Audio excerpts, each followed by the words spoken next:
Faly-miarabantsika tsirairay avy indray tratra n'ity fotoana manokana izay tsika mitinana ny lesona fahadimy ity a. Koa manasa anao naraka izany hatramin'ny farany. Mialohan'ny dirantsika ny amin'ny famitinana ny lesona ary dia hiaray vavatsika. Ry Tompoandriamanitra mbola velom-pisaoranao hatrany izahay fa mbola afaka manovo fahalalana ny aminao izahay. Manovy fahalalana sy mahafantatra ny zavatra marina ny amin'ny zavatra tsy hitan'ny masonay. Nataka aminao ihany koa nefa mba hiasa ao anatinay mba tsy ho fampahafantarana sy fahaizana an'izany fotsiny fa mba andresy lahatra ny fonay ka ahafahanay mandray fanapa-kevitra isan'andro ny andany aminao. Aminaran'i Jesosy, amen. Lohatenin'ny lesonantsika moa dia manao hoe fanavotana marin-drano ny hazo fijaliana sy ny fiangonana. Fanavotana marin-drano ny hazo fijaliana sy ny fiangonana. Ny tsy anjery dia ny ao amin'ny Efesiana 2:7-7 sy ny 4:11 manao hoe fa ankehitriny kosa ao amin'i Kristy Jesosy ianareo izay lavitra fahiny dia efa nampanan-keken'ny rano Kristy fa izy no fihavanantsika izay nahiray antsika rotonta. Amen. Tamin'iny herinandro iny dia nijery lafin-javatra vaventy koa isika dia voalazan'ny Efesiana 2:2 nanambara ny foto-kevitra nandritra fa hoe nampihavana ireo antokony olona rotonta ireo Jesosy ary nandrava ny rindrina izay nampisaraka azy ireo ny jiosy sy ny jentilisa izany ary nahatonga azy ireo hiaina ampiadanana. Hitantsika tao aminatin'izany ny fisarahana, ny fampihavanana, ilay hevitra rava, ny afatry ny fiadanana ary ny tempolin'Andriamanitra.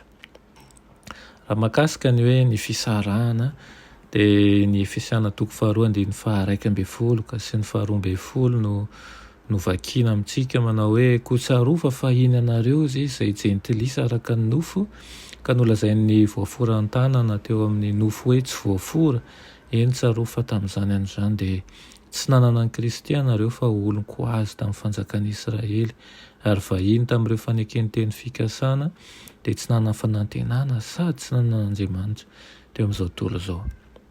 Amin'izany manko dia naniratsira ny jentilisa ny jiosy satria tsy voafora izy ireo ary naniratsira ny jiosy koa ny jentilisa noho ny famorana azy ireo. Saingy lalina kokoa noho ny famantarana ivelany anefa ny fahasamihafana misy eo amin'ireo vahoaka rotonta ireo.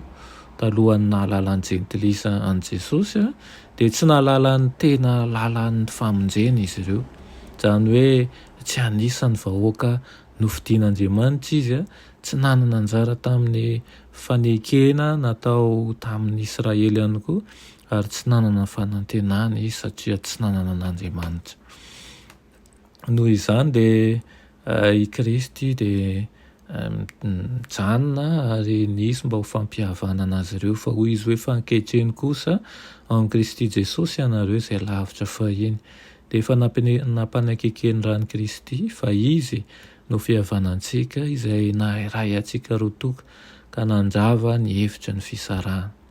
Tamin'ny fanekenan'i Jesosy dia nahita firaisan-kina sy firalahiana ny jiosy sy ny jentilisa. Ireo izay lavitra fahiny izy, ilay jentilisa izany dia efa akaiky ankehitriny.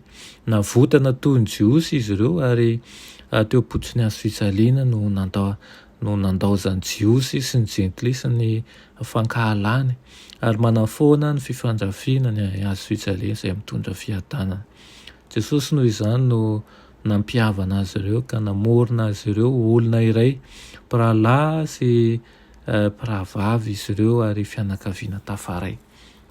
Ny fihavanana dia rehefa ilaozan'ny momba ny fiangonana ny tsy fitoviana ka raisiny ho toy ny rahalahiny sy anabaviny, anadasy sy rahavavy malala ireo momba ny fiangonana hafa ary Jesosy irery ihany no afaka mitondra ny fahagagan'ny fampihavanana. Raha misy izany fiangonana izay tsy manana fihavanana dia azo lazaina fa tsy manana ny Kristy izy satria Kristy no mandrava an'ilay hevitra izay mampisaraka. Raha ny mahakasika an'ilay hevitra rava dia raha izany no izy dia nahoana hoe i Paoly no mampirisika ny fiangonana noho sy hitandrina azy ireo ary ankoatran'izany iza no hanohitra ny famonoan'olona na ny halatra. nanonona n'ireo didy ireo Paoly mba hatateraka ny firaisany Jiosy sy ny jentilisa dia nanjava ny rindrina izay nampisaraka Jesosy ary tao amin'ny nofiny no nanjavan'ny fanjaviany dia ny lalàna nisy ny didy natao ho tandremana ary nanjava kanefa kosa tsy midika akory izany fa nanjava ny didy fora izy. Ny lalàna izay nampisy ny fifandirana teo amin'ny Jiosy sy ny jentilisa dia ny lalàna seremonialy izay nataony Jiosy ho fahazahoam-pamonjena izany taloha ary nampiny didy izay manokana ny foroniny mihitsy aza. Hitantsika manamafy an'izany moa ny bokin'ny Asina Apôstôly toko 10 sy ny Kolosianina toko 2. Hitantsika ao anatin'izany ihany koa ny afatry ny fiadanana. Nahita ny fatanterahana izany ny mpaminany Isaia ary Paoly dia manatitranitra izany ao amin'ny bokiny eo amin'ny Efesianina. Kristy ozy izy efa nitory ny filazantsara ny fiadanana tamin'ny jentilisa sy ny Jiosy ary nanome antsika ny fiadanany Jesosy izy no fihavanantsika ary na iza hitoriana ny filazantsara dia toriana ny fiadanana. Tokony hitady fihavanana izany isika ary katsaka fiainana mihavana amin'ny olona rehetra.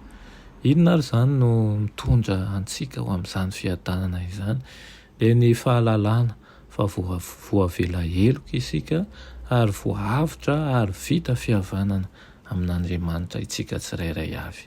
Izany dia tsy misy intsony Jiosy, tsy misy intsony jentilisa fa iray ao amin'ny Kristy isika ary iray satria tempolin'Andriamanitra tokoa. Fa hoy ny Efesianina toko 2:7 manao hoe koa dia tsy mba misy vahiny, tsy mba vahiny na mpivahiny intsony ianareo fa tompon-tany, mpiray fanjakana amin'ny olona masina sady ankohonan'Andriamanitra, natsangana teo ambonin'ny fanorenan'ny apôstôly sy ny mpaminany ary Kristy Jesosy ozy izy no fehizory indrindra ao aminy no ary irafetan'ny rafitra rehetra mitombo tsara ho tempoly masina ao amin'ny tompo ary ao aminy no miaraka orina koa ianareo ho fonenan'Andriamanitra amin'ny fanahy. Teo amin'ny hazo fijaliana dia nanjava ny fisarahana rehetra teo ampino Jesosy. Ankehitriny izy ireo dia afaka miara-miasa toy ny fanorenana anankiray, trano ara-panahy izay mandrafitra ny tempoly masina. Jesosy Kristy no izany no vato fehizoro izay ijoroan'ny tempoly ary ny Baiboly no fototra iorenana. Ny fanahy masina ihany koa no mandrindra ny singa tsirairay avy sy mitondra fitombona eo amin'ilay fanorenana. Amin'ny alalan'io fanoharana io no amitianan'i Paoly ny fanehoany mahakasika an'ireo antokony olona roa ireo. Teo amin'izay nisy rindrina taloha dia misy ny firindrana ankehitriny. Miara-miasa isika rehetra ary mitombo ao amin'ny fanahy. Ity ampamaranana dia ity lahatsoratra Madamo White ity dia hamarana antsika azy manao toy izao: tsy manana modely enina ho arahana isika na dimy fa iray ihany dia Kristy Jesosy. Raha ireo anadà Italiana, ireo anadà Frantsay ary ireo anadà Alemana no miezaka ny hanahaka azy dia ametraka ny tongony eo amin'ny fototra ny fahamarinana iray ihany izy ireo, izay fanahy mitoetra ao anatin'ny iray ihany no hitoetra amin'ny iray hafa. Kristy ao amin'izy ireo, ilay fanantenana ny voninahitra, mampitandrina anareo aho raha nadahy sy raha vavo izay izy mba tsy hanorina rindrina mampisaraka noho ny firenena ny haviana ny mifanohitra amin'izany ka tsy ao mandrakariva ny anjavan'izany na aiza ahitana azy. Tokony hiezaka isika hitondra ny rehetra eo amin'ny firindrana izay misy eo amin'i Jesosy, miasa ho an'ny tanjona manokana dia ny famonjena ny mpiara-belona amintsika. Amen. Dia mba ao aminao tokoa ne izany mba ianao no ho fitaovana mahatoky ampiasain'i Kristy hanjavana izay mety hevitra izay mampisarasaraka amin'ny mety avy amin'ny foko samihafa, mety avy amin'ny firenena samihafa isika, mety avy amin'ny sokajin'olona samihafa kanefa rehefa mandray amin'ny Kristy isika dia iray ihany eo amin'ny Kristy. Rainay masina tsara indrindra mbola misaotra anao ny amin'izany lesona nomena ho anay anio nandritra ny herinandro iny. Mangataka aminao izahay mba hiasa ao anatinay tsirairay azo, tempolinao tokoa ny izahay ka mba mba ho amin'ny fanirianao tokoa izay rehetra ataonay ho modely araka ny sitraponao, satria izay efa nandray ianao tokoa ianao ilay mpamonjy anay, ka tsy misy ho ambony lavitra mihoatra anao ka ho ilaozanay tokoa ireo izay zavatra mety ampisarasaraka rehetra, na ny saranga na ny fiaviana na ny foko isan-karazany izay ny avianay, amin'ny anaran'i Jesosy, amen.